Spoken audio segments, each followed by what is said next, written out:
Hello बच्चों, जय हिंद। आज हम लोग जानेंगे लिंग निर्धारण। जेनेटिक्स अभी पढ़ रहे थे ना, ये भी उसी में ही है, क्योंकि लिंग निर्धारण जो होता है वो गुणसूत्रों के आधार पर होता है। तो अभी हम लोग जो जेनेटिक्स पढ़ रहे हैं उसमें हम गुणसूत्रों के बारे में, हाँ, हालांकि हमने पी मटर का लिया था, लेकिन लिंग निर्धारण जो है आज हम लोग ह्यूमन का जानेंगे, यानी कि मानव का जानेंगे। ये भी इस जेनेटिक्स से ही रिलेटेड चैप्टर है, इसलिए इसको इधर पढ़ा दे रहे हैं, ठीक है। तो जो लिंग निर्धारण है वो गुणसूत्रों के आधार पर होता है। अब गुणसूत्र क्या है, तो हमने आप लोगों को बताया था कि गुणसूत्र जो है वो कोशिका के केंद्रक में पाई जाने वाली संरचना है। वो किससे बना होता है, तो हमने बताया कि वो डीएनए से, डीएनए का ही गुथित रूप है जो गुणसूत्र है। गुणसूत्र आप सबको पता है कि मानव में कितना होता है। मानव में जो गुणसूत्र होता है वो 46 होता है। एक कोशिका में जो होता है वो 46 गुणसूत्र होता है, ये आप सबको मालूम है। इसमें आपको हमने बताया था कि जो 44 गुणसूत्र होता है वो हमारे शरीर का निर्माण करता है, बाकी जो 2 गुणसूत्र होता है वो लिंग का निर्धारण करता है, लिंग बनाता है, यानी कि लड़की होगा या लड़का वो बनाता है। चलिए देखते हैं। मान लीजिए एक आदमी है मेल, एक औरत है फीमेल। इसके भी शरीर में 46 गुणसूत्र होगा, इसके भी शरीर में 46 गुणसूत्र होगा। लिख लेते हैं 46 और 46, 46 ही होगा। इसके शरीर में भी 46, इसके शरीर में भी 46। ये 46 जो है 2 भागों में बटा होता है। 44 तो इसका होगा जो शरीर का निर्माण करेगा, 2 होगा जो इसके लिंग का निर्धारण किया होगा, यानी कि ये लड़का है, इसको ये इन 2 गुणसूत्रों ने बनाया होगा। लेकिन इसको भी बांट लें, ये भी 44 है जो कि इसके पूरी बॉडी का निर्माण करेगा। ये 2 जो है ये लिंग का निर्माण करेगा। अब इसको देख लीजिए, मेल फीमेल में 44 जो होते हैं ये दोनों समान होते हैं। ये 2 ही गुणसूत्र अलग होते हैं जिसके कारण लड़की और लड़का बन जाते हैं। यदि 46 का 46 पूरा समान, ये यदि पूरा समान होता लड़की में भी और लड़के में भी, तो क्या कभी लड़की और लड़का बनते? नहीं बनते। क्यों? क्योंकि अगर दोनों गुणसूत्र समान होता तो ना ही कोई लड़की होता और ना ही कोई लड़का होता। सब जब गुणसूत्र ही समान है तो सारे जननांग भी समान होते। लेकिन ऐसा नहीं है। किसी का जननांग जो है वो मेल का है और किसी का जननांग जो है वो फीमेल का है। तो मेल का जननांग हुआ, इसका मतलब गुणसूत्रों में कुछ तो भिन्नता होगी। भिन्नता है, इसीलिए जननांग जो है वो भिन्न है ना। देखिए 44 गुणसूत्र दोनों में समान होते हैं। ये दोनों जो 44 हैं, इन 44 को 46 गुणसूत्र टोटल होते हैं, है ना। इन्हें हम कहते हैं क्रोमोसोम। क्रोमोसोम का मतलब गुणसूत्र। लेकिन ये जो 44 गुणसूत्र हैं इन्हें हम नाम देते हैं ऑटोसोम। क्या कहते हैं? ऑटोसोम। बहुत ही इम्पोर्टेंट चैप्टर है बच्चों, इसको ध्यान से देखिएगा। ये जो 2 गुणसूत्र है, यानी कि जो इसके समान नहीं है, जो अलग है, जो लिंग का निर्धारण कर रहा है, उसे हम लोग कहते हैं एलोसोम। एलोसोम, इसे हम दूसरा नाम देते हैं 6 क्रोमोसोम। इसे जो दूसरा नाम देते हैं वो होता है 6 क्रोमोसोम। 6 का मतलब ही होता है लिंग, इसी नाम से ही पता चल रहा होगा ये लिंग का निर्धारण करता है। ऑटोसोम का मतलब होता है, हिंदी में से कहते हैं दैहिक कोशिका। दैहिक सोम है ना, यानी कि दैहिक गुणसूत्र कहें। कोशिका की बात नहीं, गुणसूत्रों की बात हो रही। दैहिक गुणसूत्र, ये वाला जो है वो लिंग गुणसूत्र है। लिंग गुणसूत्र, ठीक है। इसमें भी मेल में भी यही होगा। ये जो 44 है ये ऑटोसोम होगा, और जो है ये 2 है ये एलोसोम होगा। इसको साबित कैसे करें कि ऑटोसोम हम कैसे माने कि ये दोनों का ऑटोसोम समान होता है? ये बताइए, जो मेल है और जो फीमेल है उनके शरीर के कितने ऐसे पार्ट होते होंगे जो भिन्न होते हैं मेल फीमेल में? क्या पूरा शरीर ही भिन्न होता है एक दूसरे से? एक लड़का और एक लड़की का जो शरीर की बनावट होती है वो केवल लिंग का भेद होता है, उसके जननांगों का भेद होता है, पूरी बॉडी का भेद नहीं होता। लड़कियों के पास भी एक दिल है, लड़कों के पास भी एक ही दिल है। इनके पास 2 फेफड़े हैं, इनके पास भी 2 फेफड़े हैं, है ना। मेल के पास भी, फीमेल के पास भी। इनके पास 2 किडनी है, इनके पास भी 2 किडनी है। और कुछ भी ले, इनके पास एक लीवर है, इनके पास भी एक लीवर है। इन दोनों की जो कोशिकाएं हैं वो समान है, इनके शरीर की बनावट जो है वो समान है। इनके पास 2 हाथ है, इनके पास भी 2 हाथ है ना। इनके पास 2 पैर हैं, इनके पास भी 2 पैर हैं। लगभग पूरा शरीर जो है वो समान होता है, सिर्फ और सिर्फ उसके जननांगों को छोड़ करके, उसके जो सेक्स ऑर्गन है उनको छोड़ करके बाकी जितना भी पूरा शरीर होता है वो समान होता है। वो इन्हीं 44 गुणसूत्रों के कारण होता है।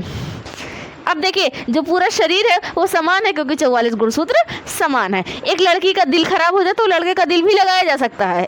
किडनी खराब हो जाए तो ये नहीं देखा जाता वो लड़की का है ये लड़के का है, लगाया जा सकता है। एक लड़के का खराब हो गया तो लड़की का फेफड़ा उसमें ट्रांसप्लांट किया जा सकता है। अभी तो हार्ट भी ट्रांसप्लांट होने लगा है ना। केवल ब्रेन को छोड़ के, ब्रेन जो है वो ट्रांसप्लांट नहीं किया जाता। केवल दिमाग ही ऐसा है जो लड़की को लड़के में, लड़के को लड़की में नहीं लगा, किसी का भी किसी में नहीं लगा, लड़की हो या लड़का। ब्रेन का ट्रांसप्लांट नहीं होता, बाकी शरीर में जो बहुत सारे अंगों का ट्रांसप्लांट होता है, लगभग सभी का होता है, लेकिन दिमाग का ट्रांसप्लांट नहीं होता है। क्यों? दिमाग का ट्रांसप्लांट कर देंगे, मान लीजिए हमने आप लोगों को एक एग्जाम्पल, जब आपको कोशिका पढ़ा रहे थे याद होगा आप लोगों को, हमने बताया था कि सभी कोशिकाओं में तो विभाजन होता है, लेकिन जो न्यूरॉन की कोशिकाएं होती है उसमें विभाजन नहीं होता। न्यूरॉन की कोशिकाएं होती क्या है ये भी हमने बताया था कि न्यूरॉन की कोशिकाएं किसे कहते हैं। तो जो न्यूरॉन की कोशिकाएं हैं वो ब्रेन की ही कोशिकाएं होती हैं जिसका नाम है न्यूरॉन, है ना। तो जो ब्रेन की कोशिकाएं उसमें विभाजन नहीं होता। यदि मान लीजिए हमारा दिमाग है, किसी और में लगाया जाए, तो जब इस दिमाग को निकाल करके, जो मस्तिष्क है, ब्रेन है, उसको निकाल करके अगले में ट्रांसप्लांट करेंगे तो इसकी कोशिकाओं में तो विभाजन होता नहीं है। और जब अगले में ट्रांसप्लांट करेंगे तो ट्रांसप्लांट करते समय कुछ तो कोशिकाएं जो है वो मृत होंगी, मरेंगी, डैमेज होंगी, खराब होंगी इधर से, क्योंकि इसका जो संरचना है वो बहुत ही टफ है। उसमें इतनी सारी नसें होती है, दिमाग से ही पूरा शरीर कंट्रोल है। तो बताइए इतनी सारी नसों को जोड़ने में बहुत वक्त लगेगा, बहुत सारी कोशिकाएं डैमेज भी होंगी, होगा सही होगा नहीं भी होगा, है ना। तो इतना सब कुछ करने के बाद जो सेल डैमेज होगी, मान लीजिए एक तरीके से ट्रांसप्लांट कर ही दिया, सारी नसों को जोड़ दिया, लेकिन जो सेल डैमेज हुई उसका फिर बाकी शरीर के जो सेल डैमेज होती हैं वो तो विभाजन करके सही कर लेती हैं अपने आप को। मान लीजिए यहाँ चोट लगी तो चोट लगती है तो सेल अपने आप विभाजन करती है। हम कुछ दवा ववा लेते हैं तो अपने दर्द को हम ख़त्म करने के लिए लेते हैं ना, बाकी जो सेल विभाजन करके ही इस घाव को भरती है, दवाइयाँ नहीं इस घाव को भर देती है। जो दवाइयाँ ऊपर से थोड़ी डालते हैं कि घाव भर जाए, सेल ही वो विभाजन करती हैं, जो उतनी दूर का स्थान जो है वो भर जाता है। लेकिन यदि ब्रेन की जो कोशिका है उसमें विभाजन ही नहीं होता तो जितने भी सेल डैमेज होंगे ट्रांसप्लांट के समय तो फिर कैसे भरेंगे। इसीलिए जो ब्रेन का जो है वो ट्रांसप्लांट नहीं होता है। बाकी देखेंगे मेल या फीमेल एक दूसरे का जो बॉडी ऑर्गन होते हैं उन सब का ट्रांसप्लांट हो जाता है, एक दूसरे में डाल दिया जाता है। तो इन्हीं 44 गुणसूत्रों के कारण हो पाता है। यदि ये भी भिन्न होते तो 44 इनका कुछ और होता, इनका कुछ और होता, तो मेल और फीमेल का कोई भी ऑर्गन जो है या कोई भी पार्ट किसी को नहीं दिया जा सकता था, लेकिन ऐसा होता नहीं है। शरीर की लगभग बनावट भी समान होती है, किसी के भी अंगों को किसी में लगाया जा सकता है, वो इन्हीं 44 गुणसूत्रों के कारण होता है। समझ में आया इतना। लेकिन ये जो 2 गुणसूत्र हैं एलोसोम वाले, ये वाले, इनके भी 2 गुणसूत्र, इनके 2 गुणसूत्र, ये तो समान है ना। लेकिन इसका जो 2 गुणसूत्र है इसके पास होता है एक यक्ष गुणसूत्र, संख्या में 2 होता है और अलग अलग होता है, एक वाई गुणसूत्र लड़कों में, और जो लड़कियों में होता है यानी कि फीमेल में होता है, इनका जो 2 गुणसूत्र होता है वो दोनों XX होता है। कैसा होता है?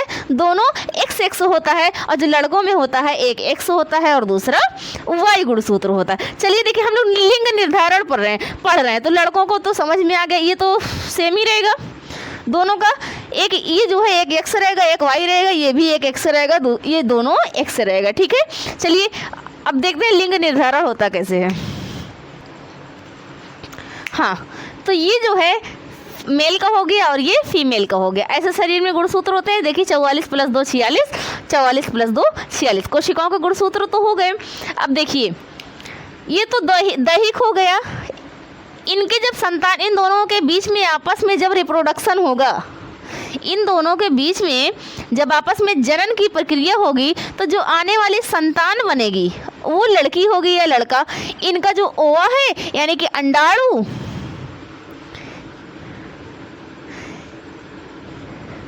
इनका जो है स्पर्म यानी कि शुक्राणु, जब ये दोनों आपस में मिलेंगे तो क्या होगा, एक बेबी का निर्माण होगा, है ना।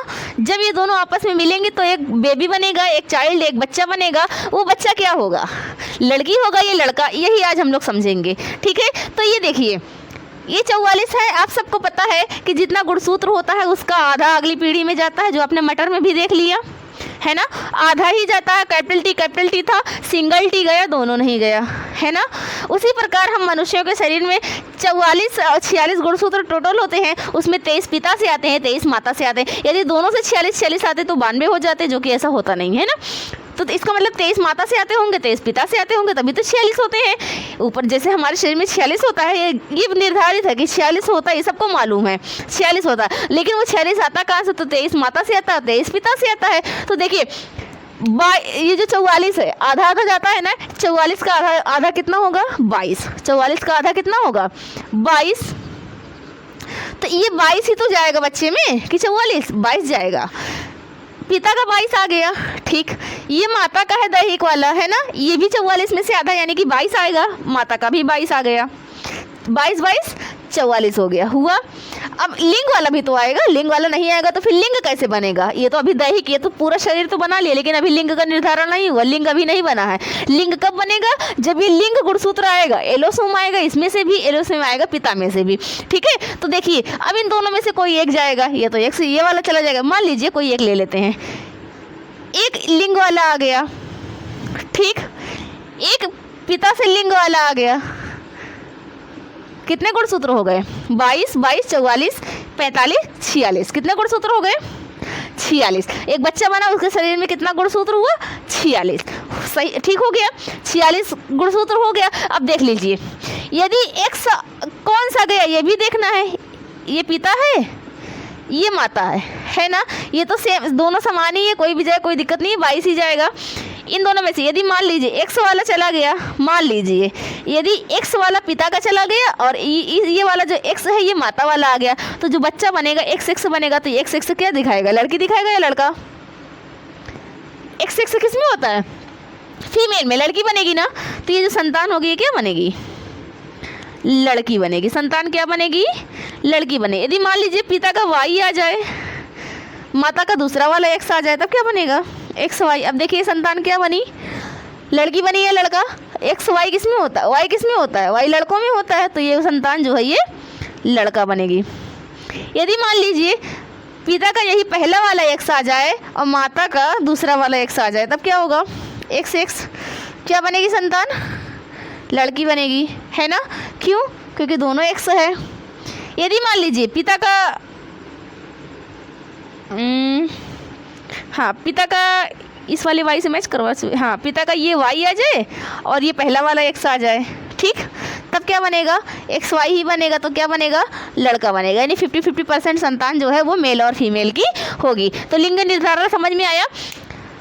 दैहिक जो गुणसूत्र होता है वो 44 होता है, माता पिता दोनों में समान होता है, ठीक। 22 इसमें से जाएगा, 22 इसमें से जाएगा, 44 बनेगा, बच्चे का शरीर बनेगा, ठीक।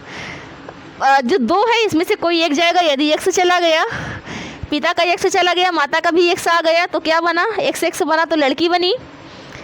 पिता का एक्स आया, माता का दूसरा वाला एक्स आ गया, तब भी लड़की बनी। पिता का मान लीजिए वाई आया और माता का एक्स आ गया, तो क्या बनेगा, लड़का बनेगा। क्योंकि जहाँ वाई आ जाता है वहाँ पे लड़के का जननांग बन जाता है और वो जो बेबी पैदा होगा वो लड़का होगा। यदि एक्स वाई है तो वो लड़का होगा और यदि एक्स है तो वो लड़की होगी, ठीक है। तो देखिए ये जो पिता है इसका भी देख ले, इसके भी तो कोई पिता रहे होंगे। ये जो माता है इसकी भी तो कोई माता रही होगी, इसके भी तो पिता रहे होंगे, इसके भी माता पिता रहे होंगे। तो ये लड़का कैसे बना, यानी कि इसका जो एक्स वाला गुणसूत्र ये तो इसकी माँ से मिला है, लेकिन जो ये वाई वाला गुणसूत्र है इसके पिता से मिला होगा कहीं ना कहीं। वाई कहाँ से आ सकता है, लड़कों में ही होता है, तो इसके पिता से इसको मिला होगा वाई। और एक्स जो है एक ही मिलेगा पिता से, चाहे एक्स चाहे वाई। तो यदि वाई है तो इसका मतलब ये पिता से मिला है, जो एक्स है ये इसकी माता से मिला है, इसलिए ये लड़का बन गया। और जो लड़की है इसका क्या है, इसका जो गुणसूत्र है एक तो इसकी पिता से मिला है, दूसरा इसकी माता से मिला है, इसलिए लड़की। मान लीजिए हम है एक लड़की है, तो हमारा जो गुणसूत्र होगा वो कैसा होगा, 44 होगा प्लस एक्स होगा। यही तो होगा, लड़कियों में यही होता है, 44 प्लस एक्स। लड़का होता तो 44 प्लस एक्स वाई, क्योंकि टोटल 46 ही होता है। तो लड़के में तो पता चल गया कि एक तो वाई जो है इसके पिता से ही आया होगा, क्योंकि लड़के में तो वाई होता नहीं है, और जो एक्स है ये इसकी माता से आया होगा। लेकिन ये मान लीजिए ये हमारा है 44, ये तो 22 जो है पिता से आया ही होगा, 22 माता से भी आया होगा, दोनों ने मिल करके दैहिक 44 का निर्माण किया, जो कि ऑटोसोम बना लिया। लेकिन जो ये एक्स वाला है, एक तो माता से आया होगा, दूसरा पिता से एक्स वाला आ गया होगा, पिता से वाई वाला ना आकर एक्स आया होगा, तभी तो जो हमारा लिंग बना वो क्या बना, एक फीमेल का बना। यदि इधर से वाई आता तो जो लिंग होता वो मेल का होता, लेकिन लिंग फीमेल का, इसका मतलब माता से भी एक्स मिला और पिता से भी एक्स मिला। समझ में आया लिंग निर्धारण क्या है? आगे देखते हैं। आगे देखें, जेनेटिक डिजीज़ या फिर इसे हम लोग कह सकते हैं आनुवांशिक बीमारियाँ। आनुवांशिक बीमारी क्या है? ऐसी बीमारी जो पीढ़ी दर पीढ़ी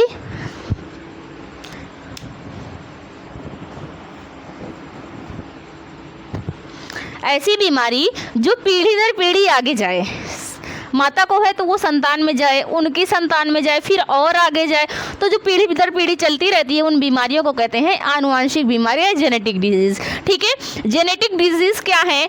ये होती है यक्ष गुणसूत्र की संरचना में कुछ परिवर्तन के कारण। एक्स गुणसूत्र है, इसकी संरचना में कुछ परिवर्तन हो गया, मान लीजिए ये संरचना परिवर्तन हम एक डॉट से दिखा रहे, इसकी संरचना में कुछ परिवर्तन हो गया, इस वाले एक्स की संरचना में कुछ परिवर्तन हो गया। सभी में नहीं होता, किसी किसी में होता है। ठीक है, तो जो संरचना में परिवर्तन, एक्स गुणसूत्र की जो संरचनात्मक इकाई है, इसकी संरचना में परिवर्तन के कारण क्या होता है, बीमारी हो जाती है। अब बताइए, जब एक्स गुणसूत्र की संरचना में परिवर्तन हुआ तो जब इनके बच्चे आएंगे तो ये गुणसूत्र बच्चों में जाएगा कि नहीं जाएगा? जाएगा, क्योंकि एक्स गुणसूत्र जो है वो लिंग गुणसूत्र है, और जो लिंग गुणसूत्र है तो वो बच्चों में जाएगा ज़रूर। बच्चों में जाएगा तो जो बीमारी है वो बच्चों तक जाएगी। ये कौन कौन सी बीमारियाँ हैं इसके बारे में हम लोग अगली वीडियो में जानेंगे। ठीक है बच्चों, आज की इस वीडियो में बस इतना ही। तब तक के लिए जय हिंद।